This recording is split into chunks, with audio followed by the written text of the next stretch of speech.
Hello, everyone, and my name is Dominic Labrano. I go by Dom, and we're going to be talking about a project that I worked on starting at the beginning of last year all the way through to this year.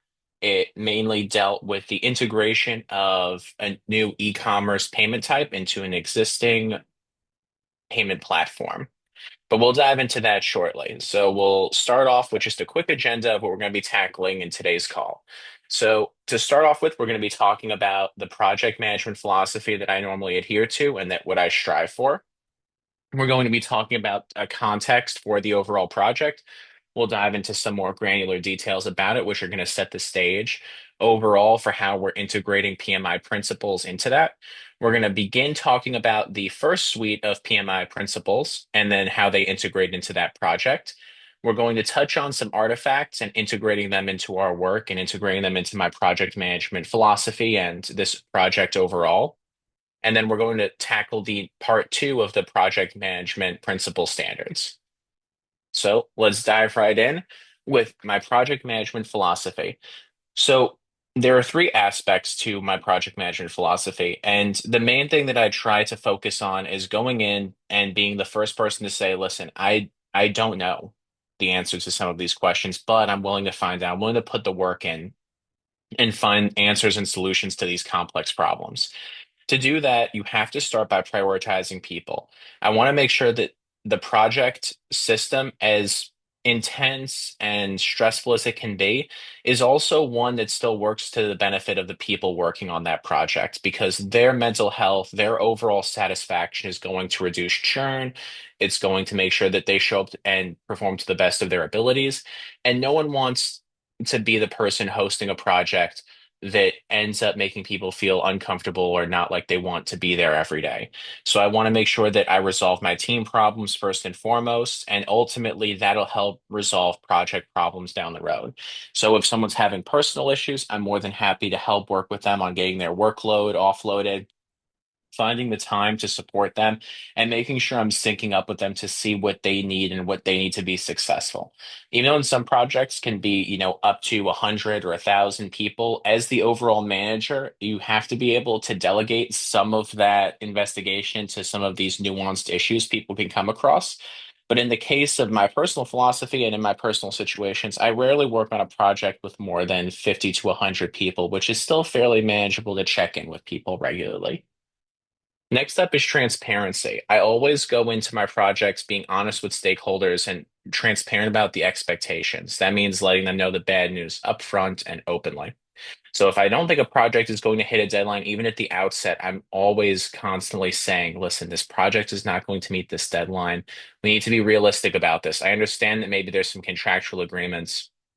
I understand that there's other things going on, but at our current capacity and with the current roadmap, we are not going to achieve this. And to set us expectation that we will is going to, one, hurt the people involved in the project because we're signing them up for failure. And two, it's going to upset the people that are dependent on this project that we've set an expectation of delivery for.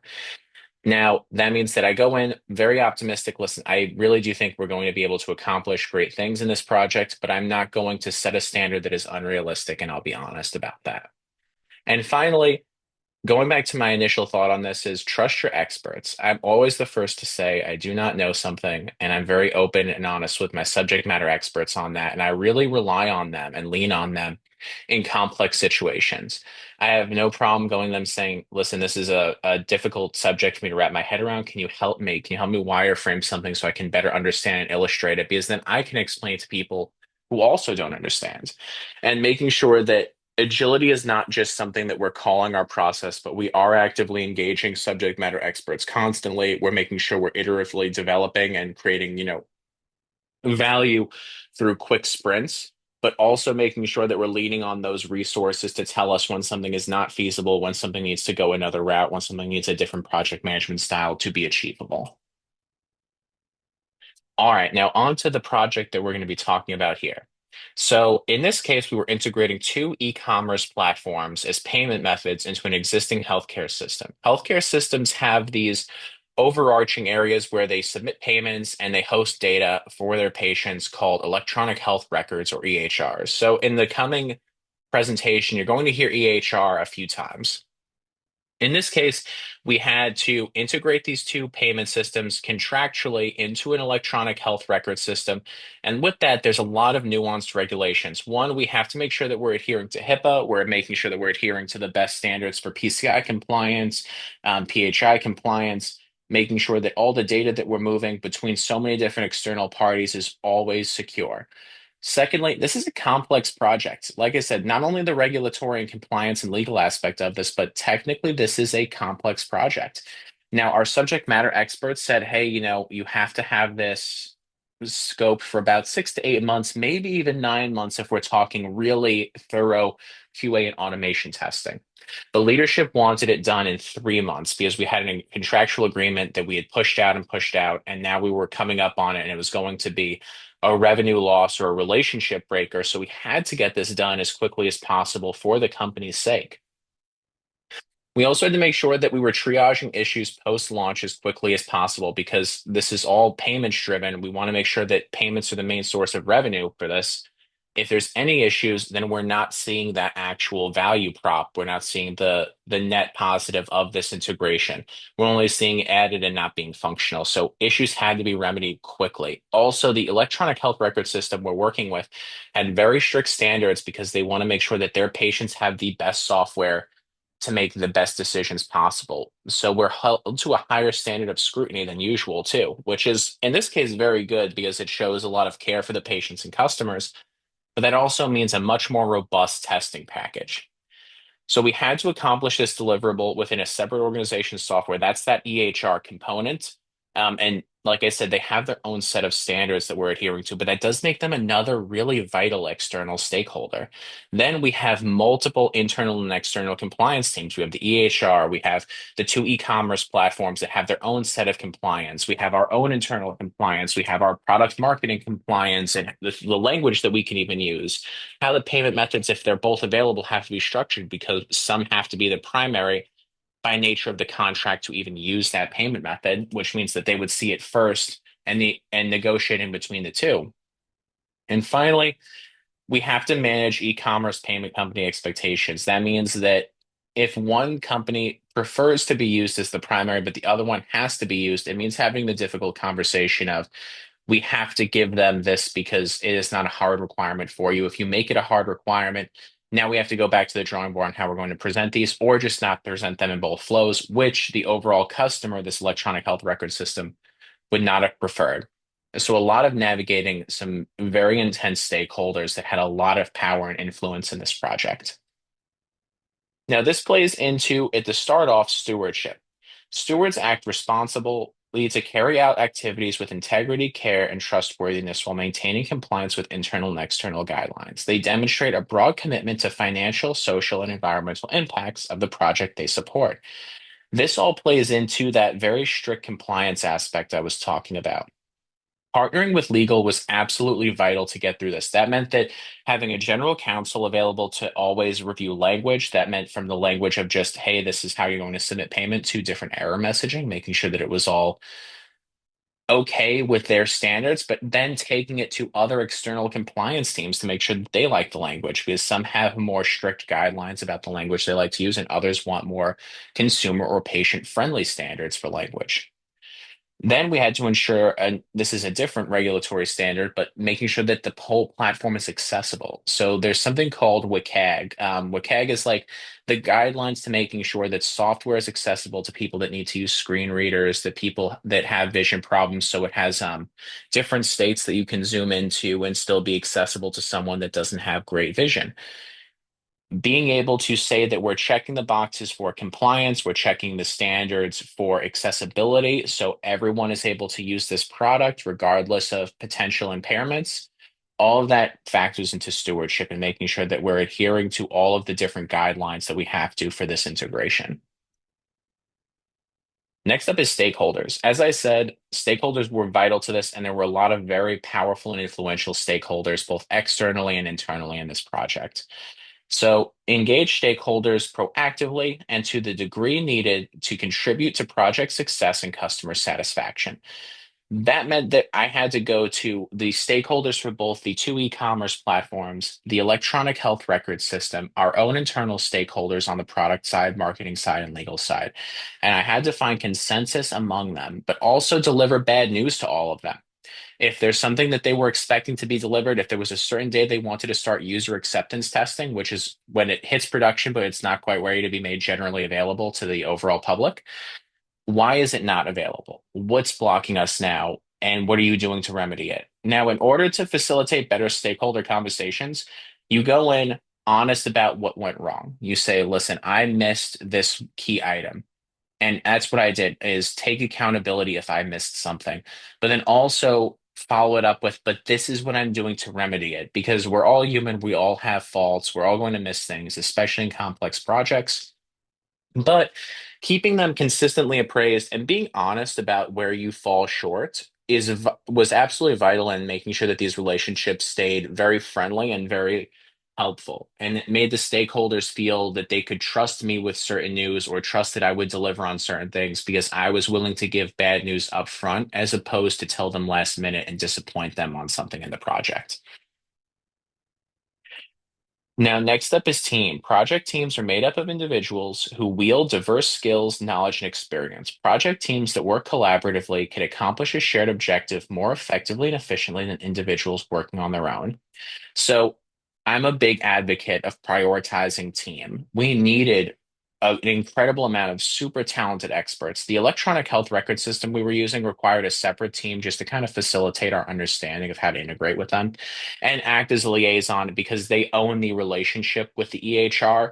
We had to kind of go through them to ask certain questions, unless it was a triage call where we needed to be on live with these EHR representatives. And honestly, being open about the fact that you have the skills, your team knows what they're doing. We trust you on the partner integration side to work with us and tell us where we're doing something wrong, but also to collaborate with us so we can do better next time is absolutely vital. And then working with such different groups within that same team, such as design for the user experience aspect of it and accessibility, legal for the various compliance aspects, and developers for the coding and the software development making sure that they understand one, how vital they are, how valued they are, and the overall goal of what they're contributing to the project is pivotal. So you can show them that the skills that they're wielding here are being used to the best of their abilities and for the best overall project goals and seeing how they all tie together it's like building up people and showing them like they're each holding their own Lego and you they get to see the final product at the end of it. No single one is unimportant. They are all absolutely pivotal and their skills cannot be undervalued. They are incredibly important to delivering on the project. And I always tried to convey the importance of the work they were doing, my respect for the work they were doing and the people themselves and how that played into the overall project and how there is no team that is more valuable than the other. They are all equally valuable in delivering that product and making sure that deliverable is successful for the different companies and the customers using it at the end of the day. Value. Continually evaluate and adjust project alignment to business objectives and intended benefits and value. So, going into this project, value had a lot of meanings. The first was making sure we didn't lose this key contractual agreement and making sure we didn't worsen our relationship with a company that was already kind of temped a little bit hotter. They were already a little upset about the delays to this project. We couldn't afford to lose them contractually because they it would be a big loss of revenue. Secondly, if we were able to integrate on time and get this done, it would be a huge boon to revenue and would be able to show actual data and metrics saying we are now taking in more payments, we are now making more money off of this, more profit. And the adoption rate of these payment methods shows a successful transition from older e-commerce platform metrics and older payment methods to newer, more modern ones. The adoption of those payment methods could be easily checked too. We were able to check server logs and see more people are now engaging in these payment flows, and we're seeing less abandonment because of the ease of use with these flows. Meaning more people are actually completing their payment instead of just starting the payment and saying, oh, maybe I don't have what I need here to submit the payment. Because of the new integrations, they were able to more seamlessly continue with their payments.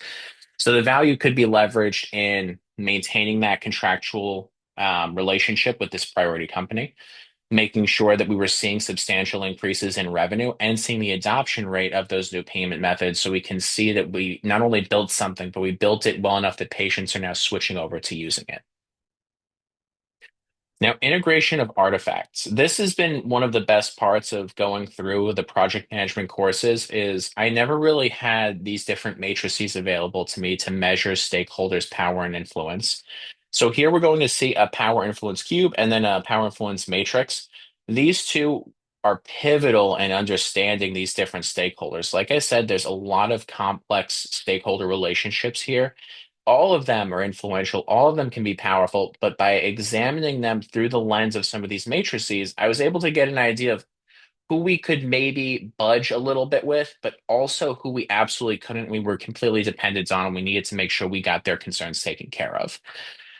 Being able to move forward and see these artifacts and use them in the future and get better at using them will be invaluable in having those difficult conversations, but also working with my own internal team and showing them this is what's going to be the priority for us to work on. So the other part of this is harkening back to my project management philosophy. I never want to lose the empathy and the care that I have for communication with my teams and writing out my personal philosophy, explaining it and discussing why it is so valuable to me and valuable to the success that I see in my project is going to be one of those things that I carry with me in all of my future projects because it helps my team feel that they can come with me on this journey to delivery, but also that I'm there with them to support them. And that if they're having a hard time, if they're having issues, they can come to me and I'm more than willing to help unblock them or give them the time and support they need to be successful. So they're not showing up. We're not seeing high rates of attrition. We're not seeing burnout. We're not seeing those things that creep up in a project and burn people out. We have a good idea of everything everyone needs, and we're not pushing them to some unhealthy scope. Next up, we're going to be continuing our analysis of the PMI principles. So this time we're going to be talking about systems thinking. Recognize, evaluate, and respond to dynamic circumstances within and surrounding the project in a holistic way to positively affect project performance. So one thing to consider in software development is that different teams working on different things can operate a little bit in a silo. So the front-end developers and back-end developers never really integrate other than when they have to call certain APIs. And even then, they don't necessarily need to talk to do that if there's documentation around the swag for that API. Attempting to work into a silo can lead to a lot of issues and it can lead to missing critical milestones because there isn't a holistic vision for either team on what the project's trying to deliver. One thing that I did to facilitate that is having calls with both teams, making sure that they collaborated, but also giving them the opportunity to work on the project in kind of a collaborative development mode. So if you were interested in a certain area of code, you could work with the dev more expert in that code and watch what they were doing to garner a better understanding. While that does lengthen the overall term of the project and it can lead to a delay, the overall goal is that delay infinitely is a shorter period of time and mitigates some issues that would have otherwise been spent triaging between the two teams post implementation because now they have a better understanding of these different code bases and they're thinking a little bit more holistically. But also, it means that they're painting a picture with each other. They're working together to build wireframes, they're working together on Lucid Chart.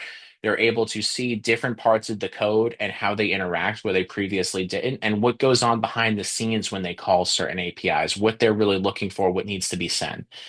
Overall, helping them to engage with each other and treating it as a holistic organization rather than siloed development teams helped us triage issues a lot faster and catch some before they ever made it to production by triaging and pulling them through different bug fix and ad hoc release flows. Tailoring. Design the project development approach based on the context of the project, its objectives, stakeholders, governance, the environment, using just enough process to achieve the desired outcome while maximizing value, managing cost, and enhancing speed. A typical project approach was not going to work under these stress timelines. So this meant that we needed to make nuanced approaches for each part of this, having nuanced stakeholder engagements rather than sort of rigid syncs, needing to engage them more proactively and more ad hoc. It also meant we had to tackle each new issue a little bit more uniquely because the end-to-end testing required a new approach that we previously did not use. Normally, we just use desktop testing or automation testing. This meant testing through mobile devices, specific software on mobile devices like iOS versus Android and using different apps that powered this. So we had desktop browser flows, iOS and Android browser flows, iOS and Android app flows. All of that was new testing to our QA team. And that meant being able to say that we need to upskill over time and find new testing approaches as they came up and define those behaviors as we started to need them more and more. Tailoring the project was absolutely vital because going into this, a rigid approach was not going to get us there in time, and a rigid approach was not going to get us there to a certain level of quality we were trying to adhere to. I had to tailor our testing team's understanding of the project and help them build up some new practices around the different flows that we needed to test going forward. Quality. Maintain a focus on quality that produces deliverables that meet project objectives and aligns the needs, uses, and acceptance requirements set forth by relevant stakeholders. True quality goes beyond the end deliverable and requirements. So I stand by this because while we were going to see an increase in revenue, the big thing that I wanted to see was an adoption of this payment method. I wanted to see people move away from older payment methods and adopt this new one because it was so seamless, so clean, so accessible, and so user friendly. That was the real quality check there. Everyone has to pay these bills that were coming in, but being able to show an adoption of a new payment method showed not only were they paying, they preferred to pay this way. And that spoke to the work the developers put in, the work all the internal and external teams put in, the work the QA put in, and being able to say, this went so far beyond just the measurable revenue increase. We're seeing incredibly high adoption rates of this payment method. And we did at the end of the project. We saw a lot of good metrics showing that we were adopting this payment method at a much higher rate and we were moving away from older payment methods, which meant eventually different project, but we could eventually start to deprecate some support potentially for those payment methods as adoption moved towards more modern payment and e-commerce platform methods. Now, the other part of this is users are going to encounter a lot of issues that we can't account for. They're going to hit a lot of niche scenarios. But if we're avid in our testing, we're avid user advocates, we will be able to help them mitigate this by being incredibly thorough. So while some things may fail, there is this concept in software development of failing gracefully. We can't fix everything because we don't know everything that can go wrong. But if we have a high level of quality, we will have catch-all error scenarios that will help users along, even if they hit a scenario we can't account for. We have enough generalized catches to be able to support them and then go in and make those more nuanced changes. Harkening back to systems thinking, tailoring, and quality, they're all integrated in bug triage and error messaging because the idea of failing gracefully means that no matter what a user encounters, we have a plan set up for it, and we can then make a more specified solution in the future. Next up is leadership. Demonstrate and adapt leadership behaviors to support individual team needs. So while I will never pretend to be the best leader in a project, I will always stand by my team and advocate for them. I want everyone on the team to feel like they have their own leadership role within the team. I want people of different skill sets, expertise, and tenure to be able to stand on equal footing and talk to each other openly about their concerns, their thoughts, their ideas, their solutioning perspectives, and taking a leadership perspective and sticking with one that stays a little bit more humble and being able to say, listen, I may not know this. Is there anyone in the room that does? Does anyone want to kind of take the lead on this? Or even saying, I know certain people here are really well versed in this. What do you think on this topic? Because me proposing ideas in software development is not always the best solution. I want to see the team working together and all of them advocating for what they think is best because then you get QA being more involved up front, which means better testing. You get developers being more involved across the board. So that means front end and back end are both advocating for better practices and approaches. Sometimes that means lengthening the project, but it is invaluable to their growth as leaders, but also to the quality of the overall project. And understanding that what drives each individual on the team helps get me a better idea of how I can best support them. What nuanced support do they need? What can I do to help them feel welcome and valued within that project? And how can I engage with them in a way that is happy and healthy for them? I worked with a lot of people that have different communication styles and different preferences on how to engage them.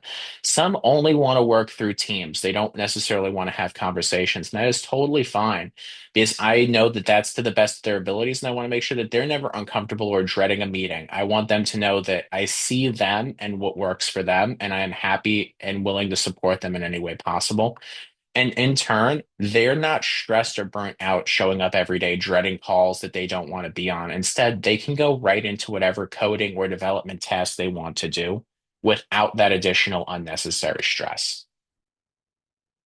And that brings us to part three. We're going to be continuing where we left off on talking about a project that entailed the integration of two new e-commerce payment methods into a healthcare electronic record system, or EHR as it's kind of more commonly known and will be referred to going through the rest of these slides. So to pick up where we left off, we're going to be continuing with the analysis of PMI principles, and then we're going to be diving into some ethical responsibilities of a project manager and how they related to this specific project that I was working on. So, just to continue, this project was on a tight deadline. It had a lot of subject matter experts. It had many external dependencies and external teams because we had to work with both the payment gateways themselves, two different ones, the electronic health record system, which was kind of a primary partner, and our own internal teams from the product team to the engineering and operational teams that would be needed for development and testing. And let's dive right into the rest of these PMI principles. Here we can see the quick agenda. We've talked about context. We'll be going over the rest of the principles, and then we'll be talking about ethics. The next PMI principle that we're going to be talking about is complexity.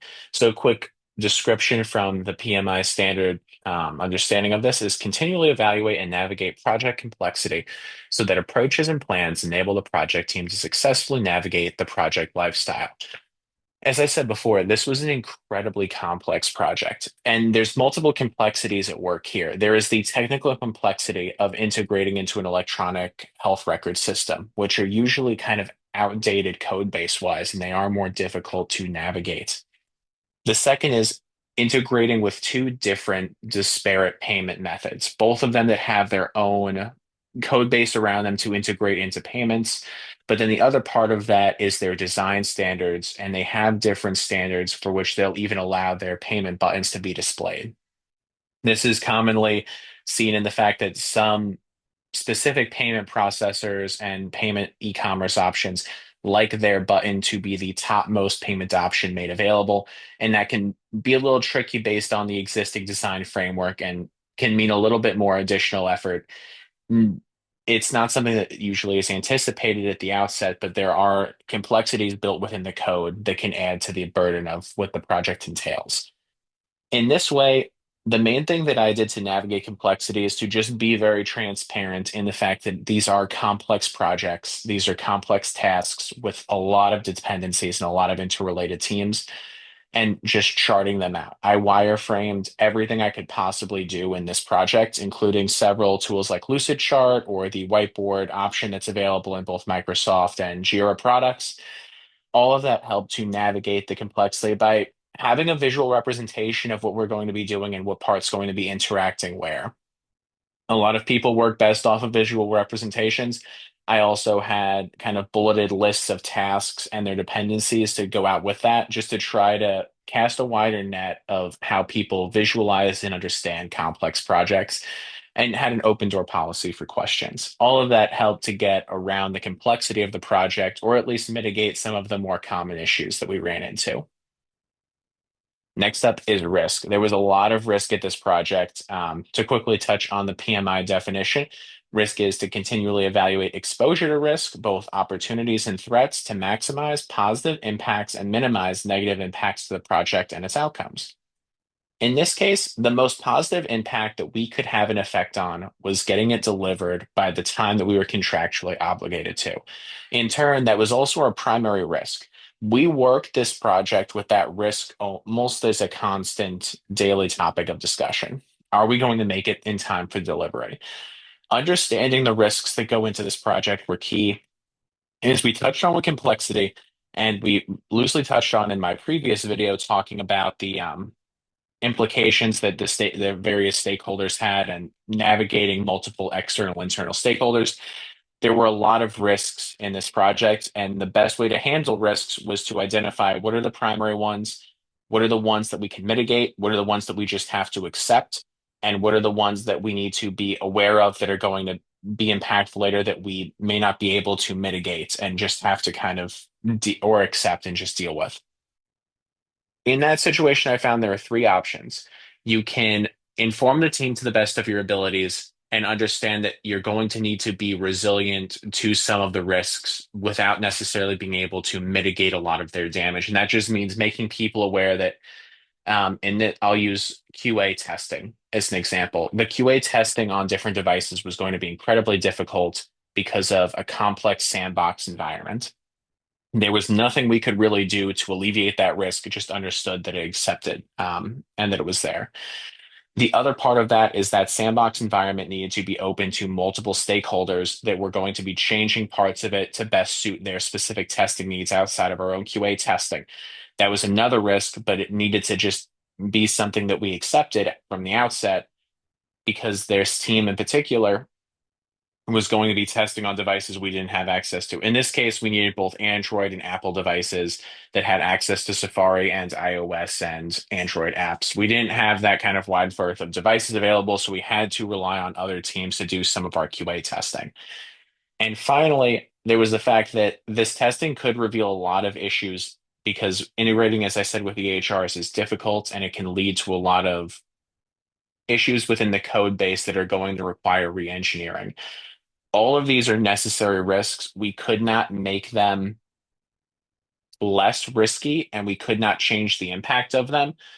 Accepting them and that they exist was the only option, but understanding them and communicating them upstream and downstream was going to be key. That way, people that knew the impacts downstream were going to be ready to take them on from an operational standpoint, testing standpoint outside of QA. And from an overall impact to the stakeholders that are going to want this testing done as soon as possible so they can start getting this generally available to their specific clients. Next up is adaptability and resiliency. We touched on this kind of briefly with risk. I'm going to quickly summarize the PMI reference to this in that adaptability and resiliency is to build adaptability and resiliency into an organization and project team's approaches to help the project accommodate change, recover from setbacks, and advance the work of the project.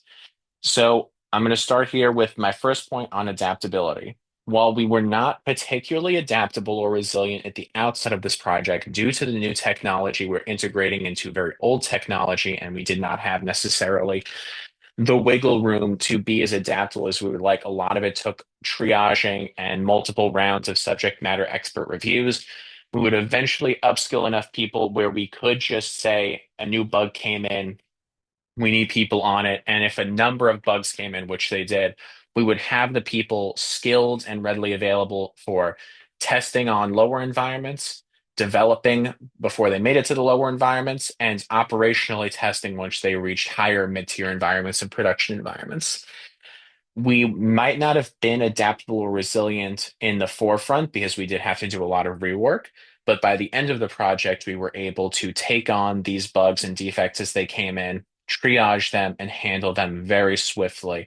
And I would say that a lot of that came from, I would say, the effort that I put forth to let different people see different parts of the project at work. Everyone was very aware of what each other team was doing for this project, and thus they knew certain tricks of the trade for testing. One thing is engineers usually have tricks for how they can test on their own local machines. Once people on the operational side were able to understand certain ways that they could interact with the page through dev tools or other accessible forms of HTML, it made it much easier for them to say, hey, I can more easily understand where this bug is and then communicate that back to engineering, or I can test this in a very specific way that I might not have been able to test before to see if that code is now more resilient than it was previously. All of that has to do with cooperation and learning. A lot of this deals with giving people the time to learn from each other and encouraging them to do so, which sometimes in a project might come second to the actual focus on deliverables. But if you can upskill a project team and upskill the internal teams that are going to be interrelated to the project, you can make sure that the next projects you have are much more adaptable, resilient, and have a higher degree of collaboration inherently because you've already done the work to get them integrated and to share that mutual understanding. Next up is change. Prepare those impacted for the adoption and sustainment of new and different behaviors and processes required for the transition from the current state to the intended future state created by project outcomes. So in this case, I understood change as that all aspects of the project were being communicated to, in this case, I would say the priority stakeholder was our operational testing teams that needed to be aware of all changes. Now, this could be something as simple as this button is not going to appear under this specific set of circumstances, or that you're going to need to be testing on this type of device at this level of software update in order to actually see the change that had occurred in the lower environments as it moved through the different tiers. The best way to do this is to make one a change log for yourself as a project manager, and that's what I did. All of these changes that were happening, I would make sure that I would keep track of when it started development, when it finished development, and when it would go live or be released to production environments. Then I would share a slimmed down version of that that was much more, I would say, it was less detail oriented in the notes that I had taken, but much more user friendly to look at and had a better user experience viewing it. Some project management charts can be quite a bit of Excel and just a little bit difficult to ascertain what you really need from them. In this case, I trimmed it down to essentially three columns, three rows. This is the deliverable. This is when it started. This is when it's released. And I communicated that out to our operational staff. Change isn't bad within a project, but it's making sure that everyone understands the transitional period and when they can expect it, where they need it to be at the right time. And that was what I did to help facilitate this along. All right, now we're going to be moving on to ethics and project management. This one in particular hits home for me because I've been in a lot of projects that I thought had one severe ethical implications just by the project nature, but to this specific project, we dealt with a lot of the topics that we're going to be talking about that were a little bit more difficult and a little bit harder to navigate. And I feel like this was all a very good learning experience for me within this project. So, first off is responsibility. Responsibility is our duty to take ownership for decisions we make or fail to make, and the actions we take or fail to take, and the consequences of that result. In multiple stages at this project and in a previous project, I missed key items. I'm only human, and I walked into the room with that transparency and that ownership saying, I own this. I missed this one item. We're going to be delayed here. I handled this in the best way I knew, where I was transparent about the fact that I did do this. I missed this item that we needed for this deliverable. This one use case was not accounted for, and I should have seen it. I already have a risk mitigation plan lined up and I'm moving forward with it. It's going to maybe not make it into this week's release, but it will definitely be a next week's release. I've already gone to engineering and told them, hey, I dropped the ball here. I missed this item. What can we do to get this in and get this in as soon as possible? And I fully know that there's an additional burden to undertake by taking on last minute development like this, and I apologize. It was my miss. It won't happen again. It was a learning experience. But what can we do to make sure this doesn't impact the overall project? And just owning it from the outset when a mistake happens. And that means that even when it's not necessarily your mistake, if something is missed at the team level as a leader, as the project manager on the team, you're accountable for that. And I would take responsibility if certain test cases were missed for QA. One, because I wanted QA to know that I had their backs and I understood that, again, they're also human and mistakes happen, misses happen. And two, that I should have been more diligent in checking off on those items. I should have seen that missed test case. And I take full ownership for that and will work with the people that were maybe at the heart of it and making sure that we're upskilled, we're ready, and we have the tools we need to not miss it again in the future. Next is respect. Respect is our duty to show a high regard for ourselves, others, and the resources entrusted to us. Resources entrusted to us may include people, money, reputation, the safety of others, and the natural or environmental resources. I believe that respect is key to any project. I went into this project with, I will say, some disrespectful leadership. I did not appreciate the tone that they took with certain members of the team. And I just feel like talking down to people in that capacity is never the right choice. I feel like, especially at a higher leadership level, it's always disenfranchising to see. And we've all been in situations where we had very high level leaders talk down to people publicly, and it never gets what I believe they're driving for out of it, which is maybe some increased speed to delivery or some impactful improvement to quality. What it really does is disenfranchise people and burn people out faster and make them not want to show up the next day to the best of their abilities.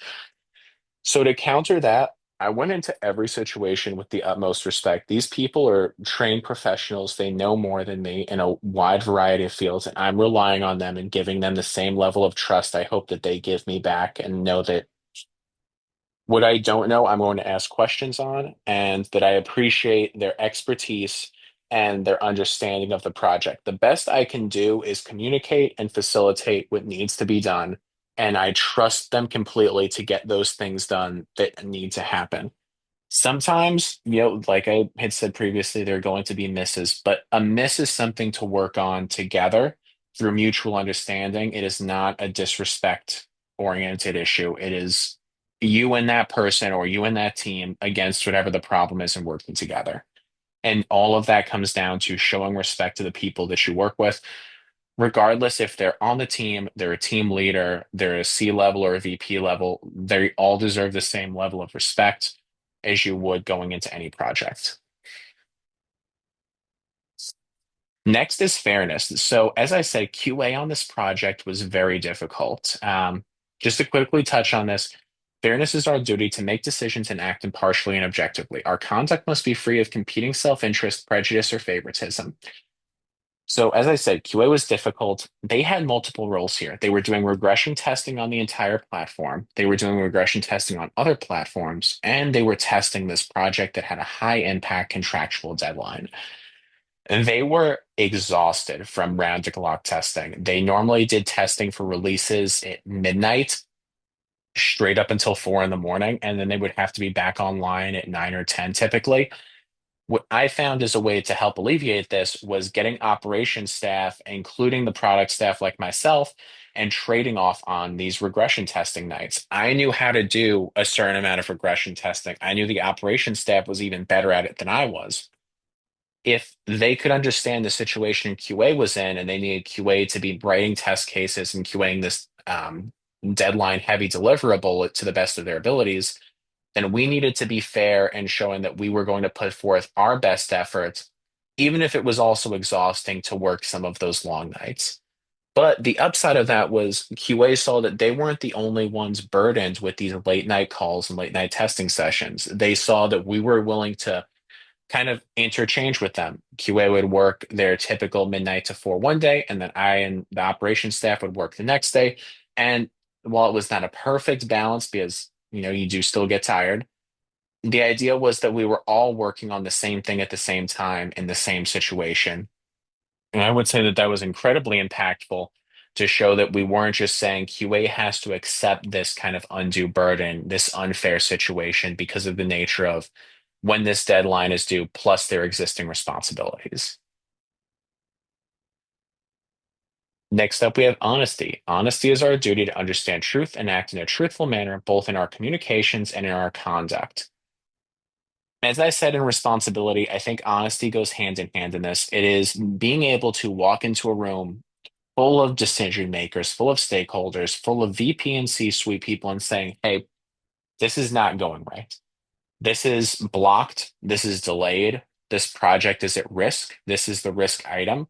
These are the plans that we have to mitigate that risk or accept that risk, but still being able to deliver very clear bad news. And that's the hardest part in any project is giving kind of the influential members of the project bad news because You never want to be the bearer of bad news.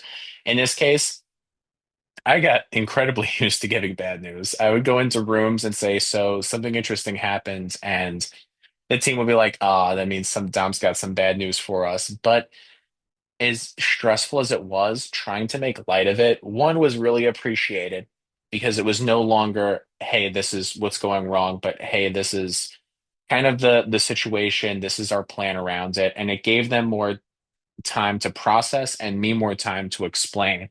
And in between that, was able to get the actual story of what happened with this item instead of the project team's failing, the project team must not be taking this seriously. Instead, they understood the full scope of things. One particular moment was we were delayed on one deliverable and testing was delayed and development was delayed just because a lot of people had gotten sick. We had a whole week of people had either lost their voice or we were in the middle of flu season and being transparent, like, hey, half the team right now is down. They need to recover. They need their full night's rest so they can be back at it next week, healed and recovered from what we're all going through right now. It's going to impact deadlines. You're not going to get the testing results you want this week. That's the situation. And while that might not change the fact that it's a risk, it is at least one that's honest and transparent about the root cause of the risk. And when we do go back and do analysis, there's no one really to blame. It's just the unfortunate side effect that sometimes happens during certain seasons of the year.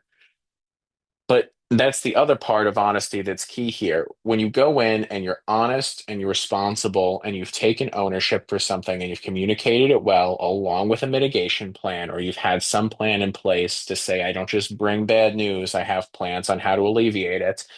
That root cause analysis is less, this was our single point of failure, and here we had a process failure. We did not adequately staff the team to compensate for those types of things.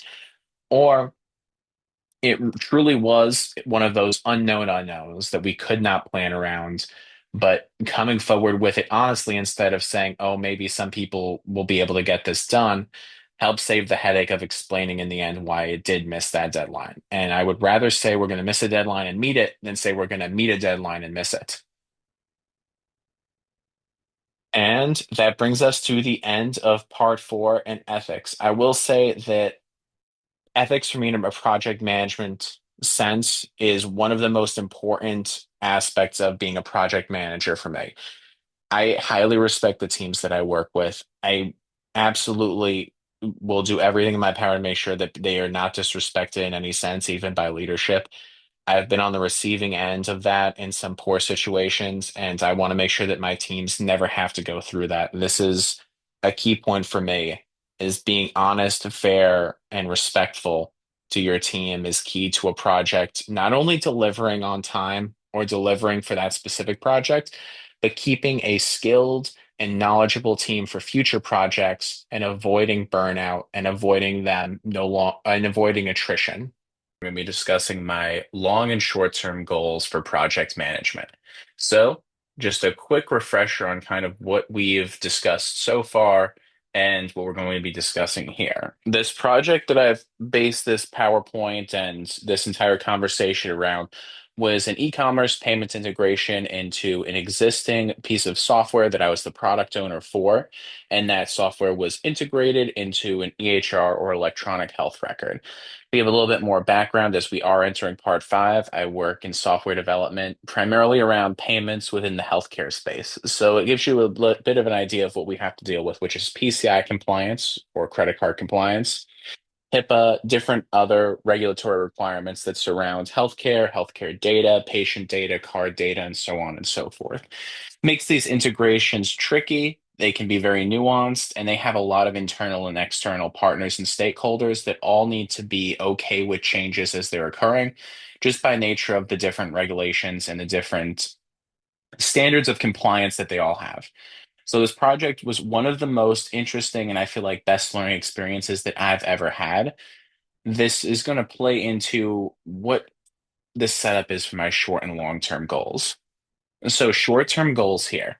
These are going to be primarily based around our understanding of project management ethics and principles, but I've pinpointed four here in particular that I want to make actionable goals for, at least in the short term. In my mind, I believe the changes related to these goals and ethical implications are things that I can start even this week, and I want to be able to action on them and take accountability for them going forward immediately. So, first things first is responsibility. And I've included the definitions from the previous slides of these just for a quick refresher as well.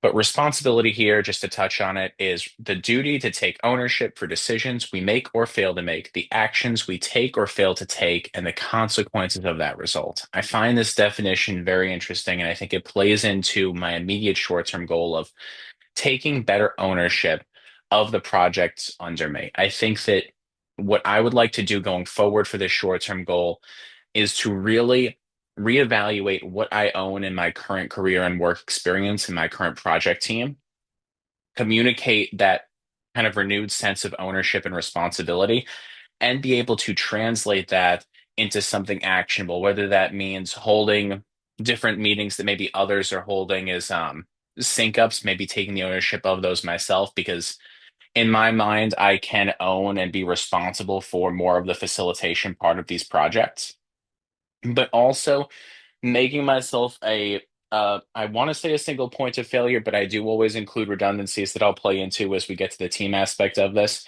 But I want to be able to make these decisions without having to necessarily bother other teams. I want to be able to say that I'm informed enough and responsible enough that I can make that decision and prevent myself from being a roadblock going into the future. That doesn't mean to make these decisions uninformed, but that's going to play into this next aspect, team, which is project teams are made up of individuals who wield diverse skills, knowledge, experience. Project teams that work collaboratively can accomplish a shared objective more effectively and efficiently than individuals working on their own. That's the key. Well, I want to prevent myself from being a single point of failure and also being able to be a responsible party and say, please come to me. I'm able to make the decision on this. And then because of the relationship I have with the project team and the stakeholders, I also want to double down on my time with the team. I want to be having more one-on-ones with the individual members of my team. It's not to say that I work with a small team, but I think that I can dedicate a couple hours a week to check-ins just because it's so invaluable to build that relationship with the team. And I've always advocated for the human experience throughout any project. And with how hectic this first quarter has been career-wise, I will say that I've lost track of this a little bit, and I want to double down and get more familiar with the team again. And I want to understand where they're at, what their goals are, and get my projects aligned with even these team individual goals. If someone wants to try something new, I'm totally on board with upskilling people, getting collaborative work, and getting them into an experience that they find fruitful, not just from a career perspective, from a personal perspective. And I can't do that without reintegrating myself more thoroughly with the team. And also, I'll treat it as a learning experience the whole time.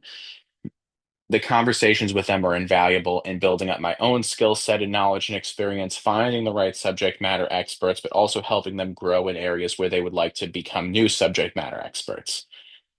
And this is something I can start this week is setting up these one-on-ones and kind of driving for a closer integration. Next is adaptability and resiliency. So to touch on this quickly, build adaptability and resiliency into the organization and project team's approaches to help the project accommodate change, recover from setback, and advance to the work of the project. This is key. I feel like I've been on projects, specifically this pay-to-play one that we've talked about, in that it was not necessarily adaptable at the outset because of the diverse amount of stakeholders, because of the different skill sets needed, the complexity of the integration, the different regulatory and compliance requirements per business line. It was not adaptable when changes need to be made. I think that while some of this can only be accepted and not necessarily even mitigated, there's a process to be made for building in your own resiliency into the project, even if it may not necessarily translate one to one. I'd like to re-examine some of the projects I'm on right now and build my own resiliency or adaptability plans to say, hey, if this item does fail or falter, if we're behind on this, how can we alleviate that? What are some go-to strategies when we know we're hitting a snag, when we know that we're hitting something that we need to be adaptable and changeable on, but we also aren't necessarily always given the tools or opportunity to be adaptable? I'd like to find out what those are, and I would like to get some form of documentation going in process for the ways that we can treat these kind of immovable objects with a little bit more maneuverability. And I think a lot of that is going to come from perspective shifts. I think a lot of it's going to be beneficial from team conversations to get their input as well. And also just driving that while some things might not be able to be changed in the project, the way that we maneuver around them could be changed, whether that means expedited workflows or getting some sort of preliminary consensus or approval from the relevant stakeholder parties to be able to drive change forward faster while still adhering to the needs that we have and the requirements that we've had set forth. And finally, quality. Maintain a focus on the quality that produces deliverables that meet project objectives and align to the needs, uses, and acceptance requirements set forth by relevant stakeholders. I think that driving better quality is something maybe we could all do, but for me in particular, I know that I can build better user stories. I can be more diligent on my projects and really focus on my documentation in particular. I was in a position where my documentation was very good, and I know that it was definitely like the standard that was set for my company for how we design workflows and projects and demos. But because it became the standard, I didn't grow beyond it as much as I could and much as I should have. And I would like to review my own documentation processes that had become a standard now for our teams. And I'd like to drive them to an even greater standard of quality, whether that means breaking them down into more easily consumable blurbs, whether that means stronger demos. Maybe that just means kind of having a better high level description that we can see that change of this is going to be for C-suite review, all the way down to the granularity and the minutia that I myself or engineering teams would have to view, and tackling every document with that standard of this is how it should be read. I want to make sure that all of my documents are accessible and readable. I want to make sure that they're driving the quality for the projects that we are working on, and they convey and capture every goal and requirement the stakeholders have set forth for us. But I can definitely start that this week as well. And I've been working on this of just driving forward that higher standard of quality and having it more in my mind, not just the requirement from the stakeholder, but how can I make sure that I'm achieving that requirement to a standard even above maybe necessarily what they're considering, and treating it beyond just a concrete level of quality and more of an ethereal, like these are the requirements, but how can we approve and improve upon them?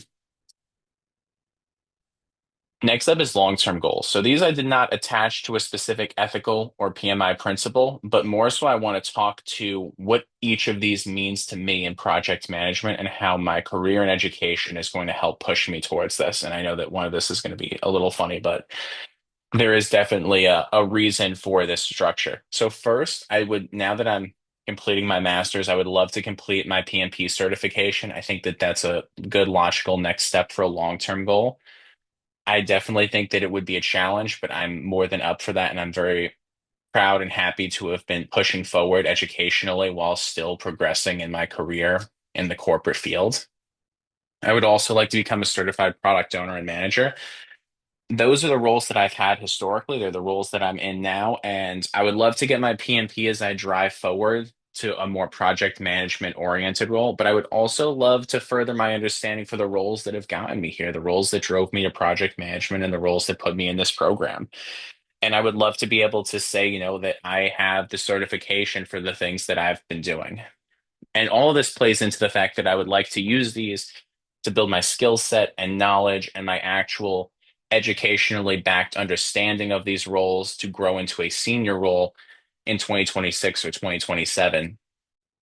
I've worked with senior product managers for many years now, and their attention to detail, their quality, things that go all the way down to the intonation of their voice and the way that they convey information, they are all absolutely exceptional. I could not speak higher of like the seniors that I work with. I think they're all fantastic what they do. And it's not just that they've been doing it for a long time, it's that they've been doing it with a level of diligence and that they really truly take into account the user, the stakeholder, everyone into every facet of their work. And you can see it shine through in their documentation and the way they speak, their calls, the structure, the the holistic way that they tackle their roles. And I would love to be able to grow into that. And I know that having the backing and the confidence from pursuing an education in this and growing myself and knowing that I have space to grow, I'd like to grow into a senior role within my organization.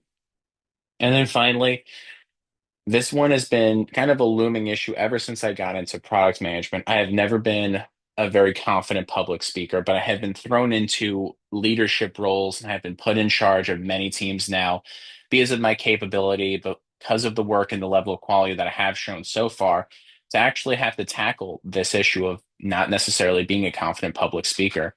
But now that I have the career understanding and pursuing further the educational understanding and really getting the backing of saying, hey, I've pursued this from every route possible to show that I'm bettering myself to be in these roles. I think that while I'll always be a little nervous, I would like to leverage the success and the affirmation and validation of the effort that I have put in thus far to say that I am now better at public speaking and handling my fear of public speaking. To me, I feel like this is what drives me in almost every conversation and every consideration I have is what can I do to speak better in public? Because conveying information to teams is so integral and so vital and just a daily, almost hourly task for these roles that knowing that there's room to grow, understanding your own personal limitations or the issues that you have with it, and finding the path forward to help you grow beyond your own conceived or pre-understood limitations to be better at the thing that you want to do, I think is pivotal. These courses over this master's program have been absolutely vital for helping me in this regard. They've helped me already in my career and in my professional role during my daily stand-ups, during my project calls and being able to continue that forward and continue that education, I think will only help me in the long run. So while my short-term goals are going to be more fixated on specific actionable tasks directly related to the things that we've discussed in principles and ethics, and that I want to start actioning myself almost as like a daily bulleted list of these things that I will improve on every day. My long-term goals are going to be very intrinsically tied with continuing and pursuing my education, understanding the things that I definitely want to grow in career-wise that are going to be tied with these educational achievements, finding the nuance in both the experience in my current role and in these educational achievements to grow into a senior role as I know exactly what seniors now look like and I understand the what drives their success and the way that they tackle problems, and then using all of that to continue to diligently work on being a better a better speaker really in general. And I feel like all of that plays into a lot of the principles that we've talked about. Being able to be a better speaker plays into being better and more eloquent with stakeholders. It helps with those negotiations and those difficult conversations. It works with transparency and honesty, being able to convey bad news more efficiently, but also be able to simultaneously say these are our plans going forward to mitigate these issues. Obviously, it works with teams, so you're going to have to convey information to your teams. And the more easily and confident and personable you are in conveying that information, the more comfortable they are to come to you and ask questions. So people feel like while you are incredibly informed on this topic, you're also approachable and an asset to them as well. And you're on their side to help drive this project forward and find help for them if they need it on it. Everything can all be tied into the leadership figure and being able to convey that leadership when you're speaking is one of my most and probably largest long-term goal, and everything that we've accomplished so far will play into that.